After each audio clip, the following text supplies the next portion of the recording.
Hello Nigeria, hello Africa. You're watching Plus TV Africa and the program is Sports Business with Orufo, Ezaga. Today, lots of things are happening in the sports business, the sports space in Nigeria. As you would know as a regular viewer of this program, our focus is usually on the Nigerian sports, the domestic sports industry.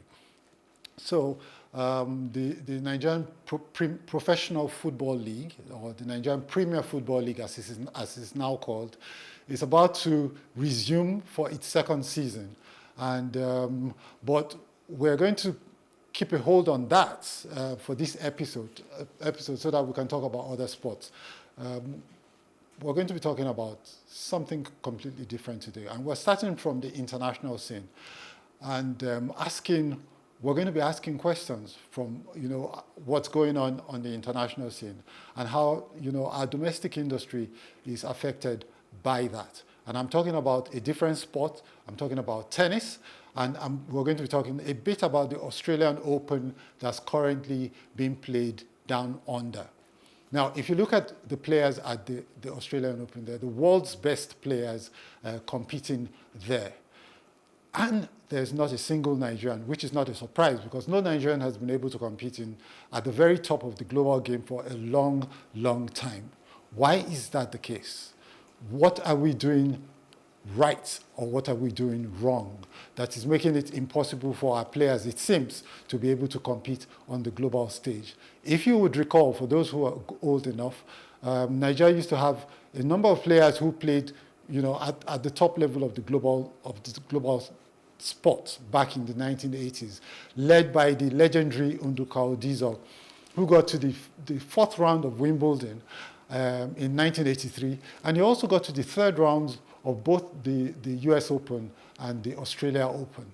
So why have we not been able to match that feat? Why have we not been able to find another Aluko Dizo 40 years on? And as the man himself has told me, he's not only looking to see the next Aluko Dizo, he's looking to see somebody who would be better than he was. All right? So if you look at the Australian Open today, it is all the rest of the world and not so much Africa. That's barring the fact that Tunisia's Ons Jabeur played in the women's side of the draw and got to the third round. All right. So what is it that we need to do to be able to compete at this level? Joining me to talk about this subject will be two very experienced tennis stakeholders who are very involved in the children's game. A lot of people will tell you that if you get the elementary job right, then you are well on your way to grooming to at least developing some of the best talents that we can develop in this country.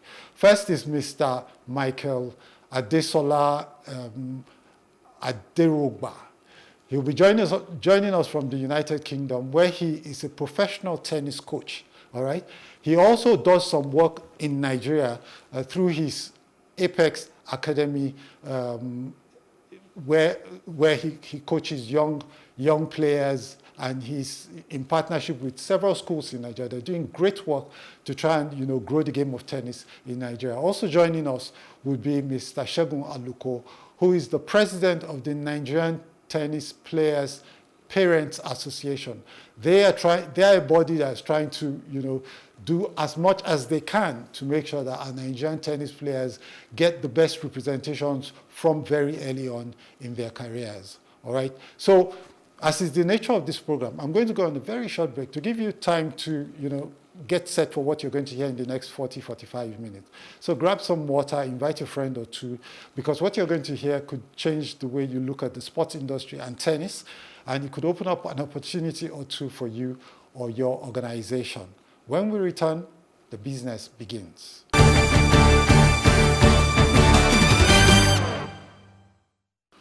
Okay, welcome back to the program Sports Business with Orufo Ezaga. With me on the program Mr. Mike Adesola Aderogba.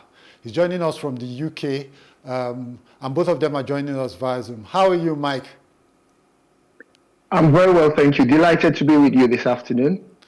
We're delighted to have you on the program. There's a lot we're going to learn from you today, and we want to tap as much from you as we can before the program runs its course. Joining us would be Mr. Segun Aluko. Hello, Segun. How are you? Hi, Ken. I'm fine. Thank you. Thank you for having me. Good afternoon, everyone. Yeah. Okay, so please, let's first of all talk about what's happening in Australia. You're all parties, you're all witnesses to what has happened. Right now, there's no African player left in the draw, male or female. But there was Ons Jabeur, who's been flying the African flag for quite some time now. What is going on? Why is it that we don't have players in Nigeria, or Nigeria is our focus on this program? Why is it that we don't have players in Nigeria right now that are able to compete at a top level? We used to have that in Nigeria in the 80s. What's gone wrong, would you say? I suppose that's for me to answer. What we're seeing at the Australian Open Slam is the very top echelon of the game. It takes years of practice to get your game to that level. We're talking like a decade-long thing. Ons Jabeur, I've been following her career to the stage where she's gotten to the finals of the Slam. It's taken years of competing in smaller tournaments. You will know that her country hosts an ITF performance center. So she would have had opportunity to practice and play against the best in the world. In order for you to get to that level, you have to have been competing with people who are already at that level for a while. You can't just suddenly, appear and be playing in a slam. It's a long process. We have to be realistic. We took our eye off the ball in the days of the Sadiq Abdullahi's and the Duke Odizos. We had players in the top 50 in the world at that time. But what's happening is producing top players. It's a conveyor belt kind of thing. You have to have.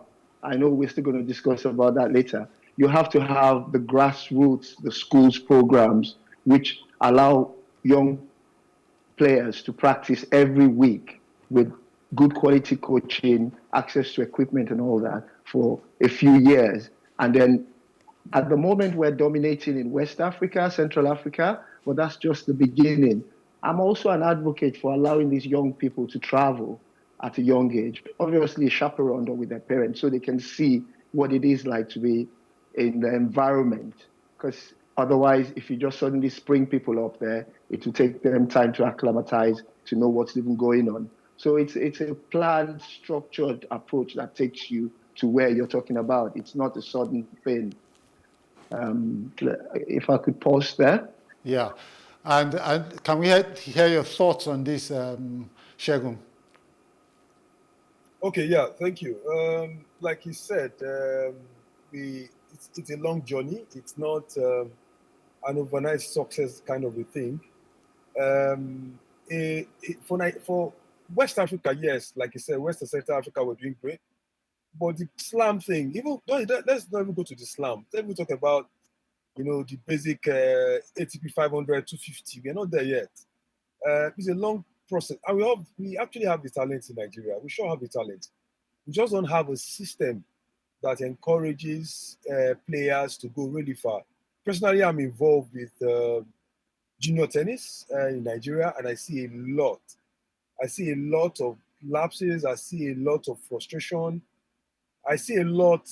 And of course, for any kid to come out of Nigeria to even say he's going to play J500, J100 in ITF, it's a lot of work and investment from the family. And seriously, there's no way from Nigeria we can train any world-class player. It's not possible. We don't have the facilities, we don't have the system, we don't even have the coaching crew that will take us to that level. So for me, I'm an advocate of saying, look, let Nigerian players strive and see if they could end up in a D1 college in the US. From there, you can have access to good coaching, access to lots of tournaments, and if you get lucky, you get a sponsor, and you move up to the next level. But for what we have currently, it's a difficult task. And the bodies that are charged with doing that, the NTF and all of that, the challenges are just too immense. It's nearly impossible to do right now. Steer this conversation in that direction. Yeah, you said that, there's no particular system in place or an intentional system, a deliberate system designed to move players from elementary levels to elite stages of competition.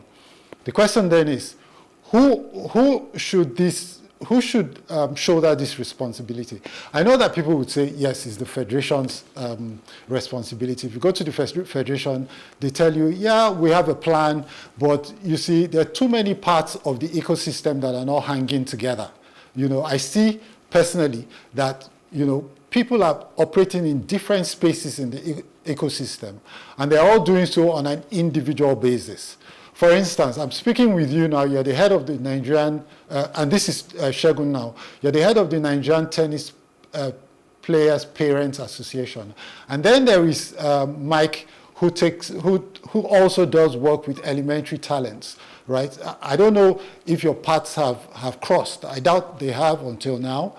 So everybody, and I don't know that for instance, that what Segun is doing feeds into the elementary system this way, and what we're doing feeds into the elementary system this way. So back to Mike, for instance, how do we come up with this system that we need to come up with to be successful in the sport? Thank you. So it starts with the structures we already have in existence, like schools. So what I did was I partnered with a school in Abijo in Lekki to provide 2 tennis courts. This was about 7 years ago. And that school, Mofifolua Atilola, whose parents I talk to regularly, was at that school for a couple of years. So also I employ coaches in Nigeria. So she and other players like her are able to get regular coaching on a weekly basis after school and all that, in addition to the high performance stuff. So she's gone through a lot. Angel McLeod also went to that school before we built the courts. She was a student there. What we have in the UK is sports in schools. Sports in schools is big. So you have, like I said, breakfast club, after school club. And let me give you an example without, name dropping. I was privileged enough to be doing a tennis coaches course at Bromley Tennis Center. This was 3 or 4 years before Emma Raducanu had her amazing breakthrough at the US Open. And our instructor asked us to stop and just have a look at this girl with her coach. She was one for the future. And as if, by prophecy, the hard work she was putting in there was that she was having lessons before school, indoor center, and then after school. So she was probably getting, 14 hours of coaching every week. And they also do what you call strength and conditioning here. She'll be working with a nutritionist and all that. So those are the kind of things we need to copy. Personally, I'm trying to work with not just primary and secondary schools, but even tertiary institutions in Nigeria, because I don't believe that we should put all our eggs in the American college system, because it's a good way to go. But how about developing our own university tennis structures as well? We have coaches working in these universities. My organization, Apex Tennis, for instance, can be allowed to work with these coaches in terms of meeting the needs of the players and also making sure that a gap does not, a chasm doesn't grow between the level at which we're playing and what is obtainable on the international standard. We have to be careful in Nigeria not to just stay in our sub-region and expect that by magic, one day we'll just get out there and we'll be on the same level as people on the intercontinental level. If you're not matching them, if you're not watching what they're doing, so what I'm saying is, let's do the after-school clubs, the regular coaching in schools, and also create opportunities for players to get out early. Whatever it takes. Those of us in the diaspora, we have a community of tennis coaches of Nigerian origin all over the world. We are willing to offer help and support to these, to parents. So you're absolutely right. an interface between tennis players, parents association, and the likes of us in the diaspora to see what exactly these children need at the early stages so they don't fall behind. I think that's the way to go. Segun, what do you think? Do you guys have any such partnerships, maybe with the Nigerian diaspora? Do you think, for instance, that, like Mike says, we can, work to develop the local industry in Nigeria to a point where, it becomes at least a good foundation for those who go on to become global stars? Well, yes, I agree with him to a large extent. We actually need a lot of synergy in Nigeria. We need a lot of synergy when it comes to tennis. Different people doing different things, and I've seen this happen so many times.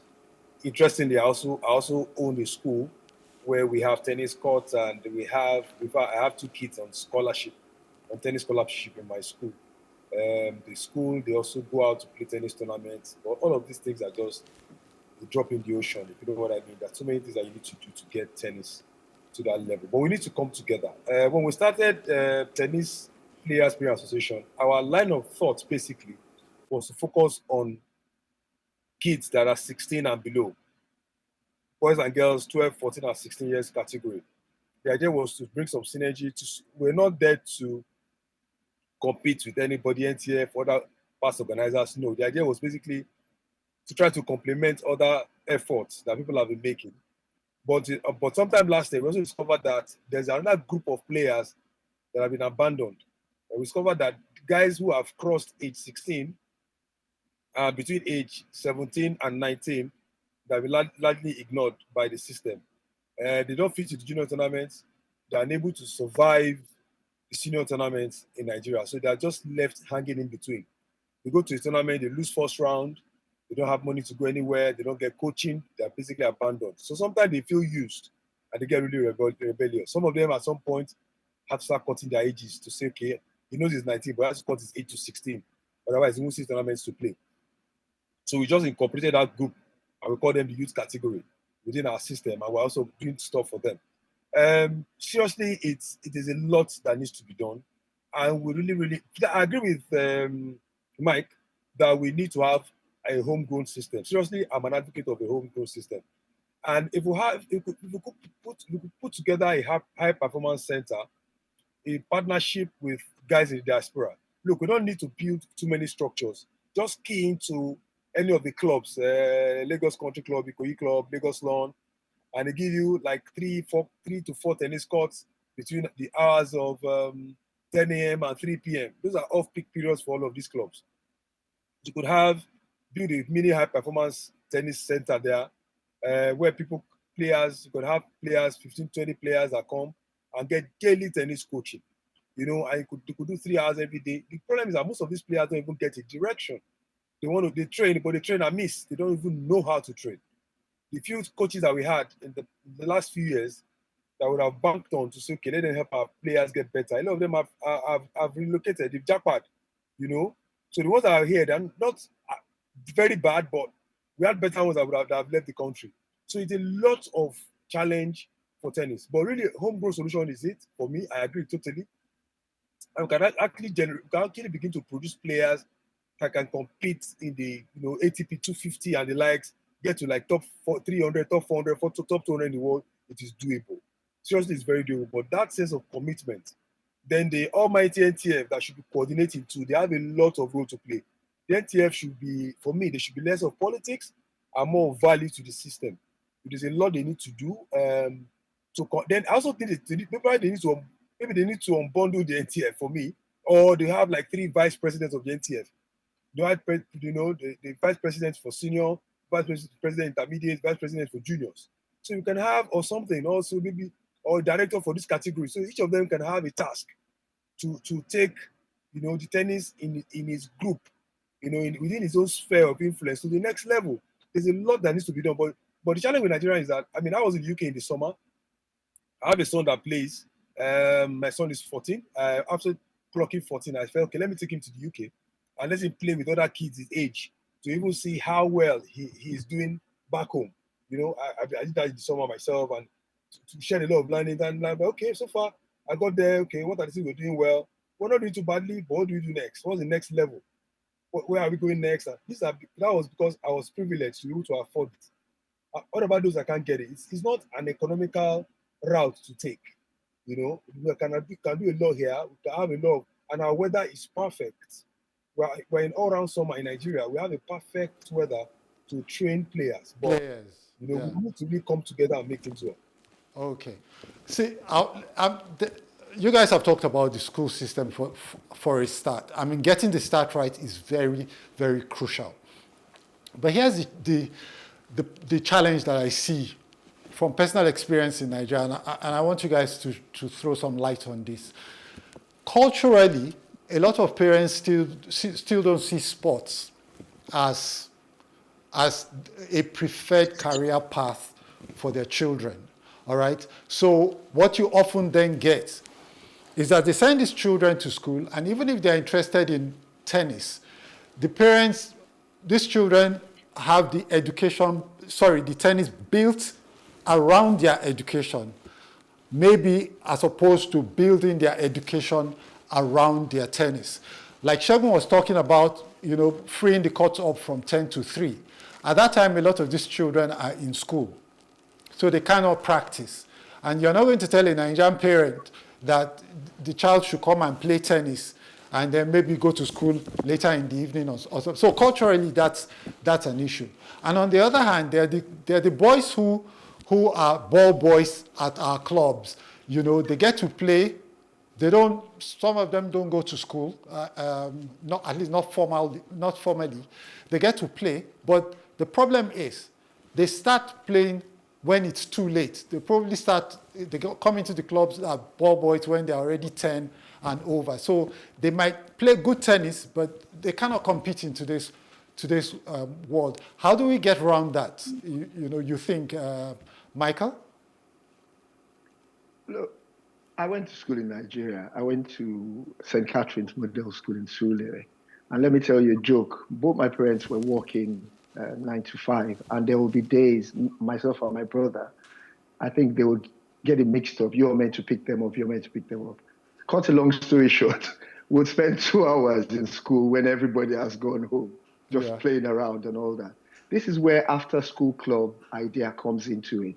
If the parents know that 3 days a week, they have 2 extra hours to pick their kids up from school. And even if the school does not have a full-size tennis court, they should have a mini tennis court. If they don't have a mini one, they should have a practice wall, and they should have a young person who is supervising these kids for 2 hours after school, 3 days a week. Do that for 4 years. I was self-taught in tennis. I'm a product of Ferragamo College. We had tennis courts, I had a racket, but football was the main sport, basketball to an extent, and then track and field. But by playing with my friends endless hours and then practicing, during the holidays against practice wall, I was able to pick up, so much. Okay, I fell into the category of what you said. My parents did not believe in sports at all. They were focused on academics. They didn't want to know, which is a different story. But what I'm saying is, if we get these get rackets into schools, get opportunity for kids to practice from a very young age, during PE time, after school and all that, it's a multiplier effect. So if you get a large number of children playing, which is part of what was done in the UK, they packaged an affordable 5 lessons during holidays, at the end of which the kid got a T-shirt, 3 tennis balls, and a racket for an affordable price, for which all parents could afford. They ramped that up and pushed that over a 3-year period to increase. This was after Andy Murray had his breakthrough, to increase the number of children participating in tennis here. This is the kind of thing we need to look at.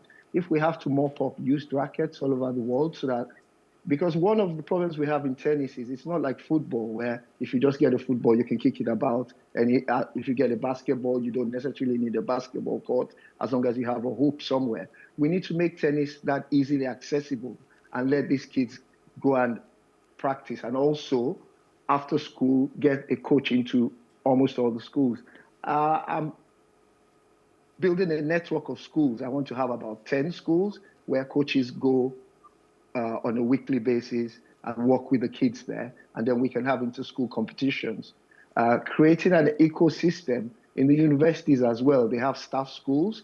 If a kid starts primary, gets coaching. Okay, so I think we lost Michael there. But I don't know if you remember the question that I asked earlier.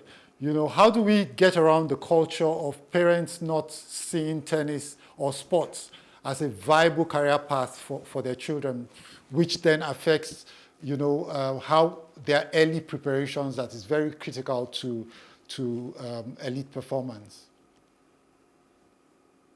So there are so many factors that affect building sportsmen and women in our country. For parents, first, I would think the parents, first of all, need to see realistic success next door. They need somebody who has succeeded and admire the success of those kids.